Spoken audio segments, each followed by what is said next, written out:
প্রিয় বন্ধুরা, নারীদের তো অনেক পথ আছে জীবন ধারণ করার। তবে তাদের দেহ ব্যবসা বা বিভিন্ন নোংরামির কাজের জন্য, মানুষকে ঠকানোর জন্য কেন এরকম করে?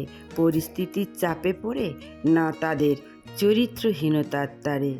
এই প্রশ্নের তোমার প্রশ্নটা অনেকেরই মনে হয় যেন কিছু নারী এমন পথে যায় যেখানে দেহ ব্যবসা বা প্রতারণার মতো কাজ জড়িয়ে থাকে।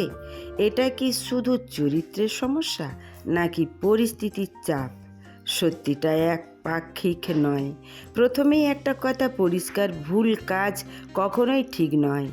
মানুষকে ঠকানো, ক্ষতি করা, এগুলো যেই করুক, নারী হোক বা পুরুষ হোক, সেটা ভুলই।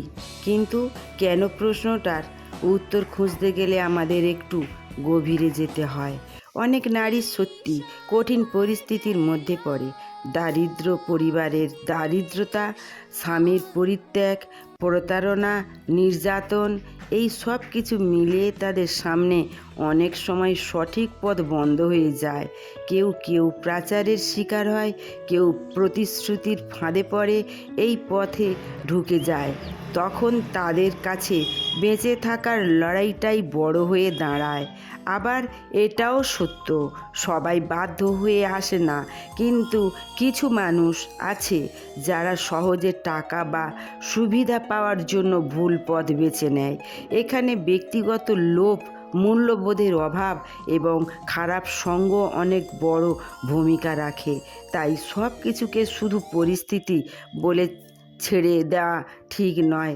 তবে একটা বিষয় মনে রাখা জরুরি, একজন মানুষের ভুল মানেই পুরো নারী জাতির পরিচয় নয়।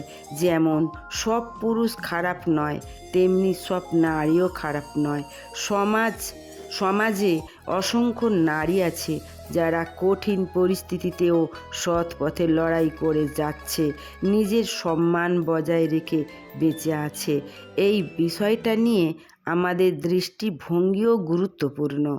শুধু দোষারোপ করলে সমাধান আসবে না, দরকার শিক্ষা, সচেতনতা, নিরাপদ কাজের সুযোগ আর মানবিক সহায়তা। যারা ভুল পথে গেছে কিন্তু ফিরতে চায়, তাদের সুযোগ দিতে হবে। আর যারা ইচ্ছাকৃতভাবে অন্যকে ঠকায়, তাদের বিরুদ্ধে কঠোর ব্যবস্থার দরকার। অবশেষে মানুষের সবচেয়ে বড় শক্তি তার বিবেক।